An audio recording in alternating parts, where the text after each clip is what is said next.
Hi everyone, my name is Joy. I am married with 4 kids, 2 boys and 2 girls. I am a naturopath. I love nature so much. I love a situation whereby I can easily get herbs, fruits, leaves, anything in nature that I can. So this made me to live in a developing part of the eastern part of Nigeria. When I newly got here, a lot of people were living around. These people include Mr. and Mrs. Benson, who were a pastor in their church. It was here that I met Sylvia and we became friends. My husband doesn't live permanently in Nigeria. He do come in and go out.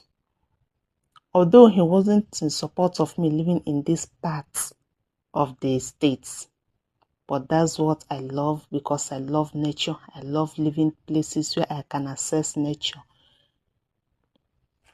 So here I met this lady called Sylvia and we became close. We were friends. She's not married. She's single. And I'm the only one she relates with in our environment. She was so close to me and I enjoyed her company. One day, Mrs. Benson asked me how I managed to relate with Sylvia. Because since they have been living in that area, Sylvia hardly talks to anyone. She hardly greets anyone. She doesn't associate with people. They see her as a bad girl. I simply told her that they were misunderstanding her because you can't know the true character of someone until you get close to her. As for me, Sylvia is a very good girl, very good lady, very good friend to me. So we keep moving, we keep relating, our friendship keeps growing. She do come around when she comes back from work. She's a young lady doing well for herself. She owns a car, the house she's living, she built it by herself. So we keep going. At a time, suitors were coming for her hand in marriage, but she kept rejecting a lot of them. We have lived in this area for 2 years and we have been friends with her for close to 2 years.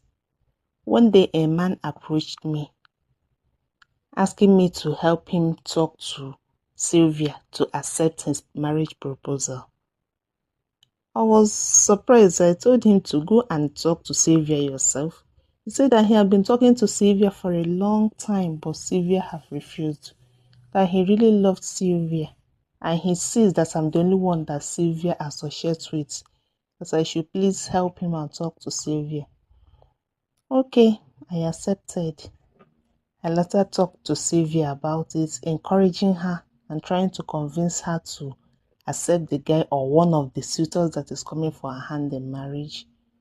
But she simply told me that she is not ready for marriage at that time, that she still have a lot of things in her hand. I said, okay, I wouldn't force you. So we keep going. Yeah, we keep going. So one day, my husband came back. Sylvia came around. We were happy. We were discussing, having good time.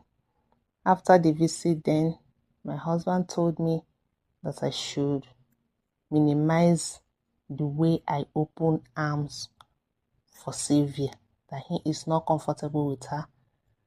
I told him that Sylvia was a very good person. She had been the only one keeping me company. She has been the only friend I have in this area since I came over. So there's nothing to worry about. She's a good lady. So one day I was in the house with my children and people were banging at the gate of our compound. I checked the time. It was past 1 a.m. I was afraid. I was thinking, who could be banging at the door at this time? Our fence is very high.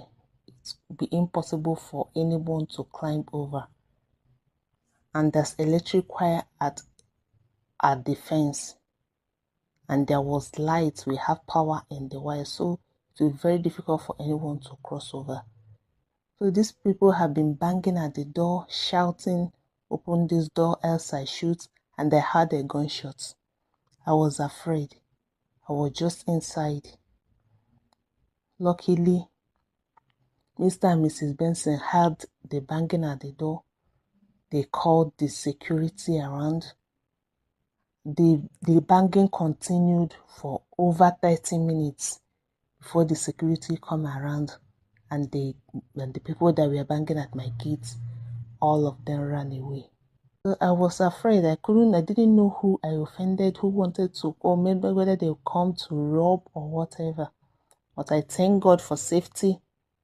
I thank God for safety. I thank God for my neighbors who thought it wise to call the security that night. In the morning, Sylvia came asking me that she heard what happened in my house the last night. I told her everything, and she insisted that we report to the police that we needed security so that such will not happen again, so that we may not be lucky next time. She was so serious about it, and I told her to forget it, that God that saved me from this will continue saving me from others. One day, I decided to have some free time away from the kids. Sylvia called me and suggested that we go and hang around. Since I wanted to have a time away from the kids, I followed her. We went to a restaurant. We took some ice cream, some meat pies. We took the things we wanted to take, some juice, some fruits. And at the time, after eating some things, I felt uneasy. I felt so much uncomfortable. And I seriously wanted to get home and take care of myself. I have a sharp pain in my stomach. I seriously needed to get home to take care of myself. But Sylvia insisted that we stay longer, that I should take water, and I keep taking water, but I wasn't getting better. I have to beg Sylvia to drive me home. When we got home, Sylvia bade me goodbye and went to her house. So immediately I get home, I took anti-poison leave. I chew. I vomit all through the night. I couldn't get myself. My stomach was biting hard. At a point, I was vomiting even blood. And I keep chewing the anti-poison leaf. By morning, I was so weak, so tired, I couldn't even stand up. I called Sylvia to come over, but then she had gone to work. She wasn't around. In the evening, she came back from work. She said she was too tired to check on me. But by God's grace, I was recovering. I was detoxifying my body all through the day, taking some herbs. By evening, I was a bit okay.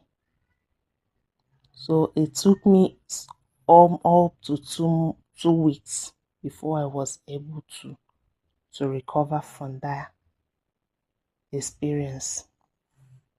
And I thank God. Sylvia came around the next day and she asked me what I ate, that it's possible that I was poisoned. I couldn't fathom where I was poisoned.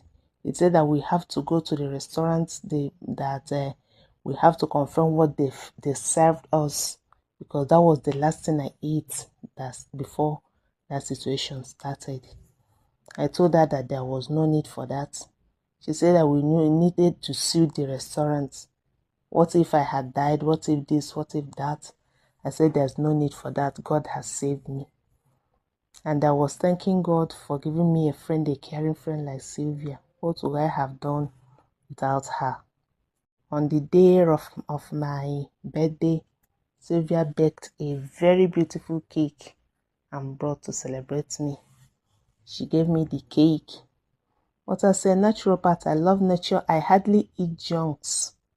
And at the time of my birthday, I was on detoxification.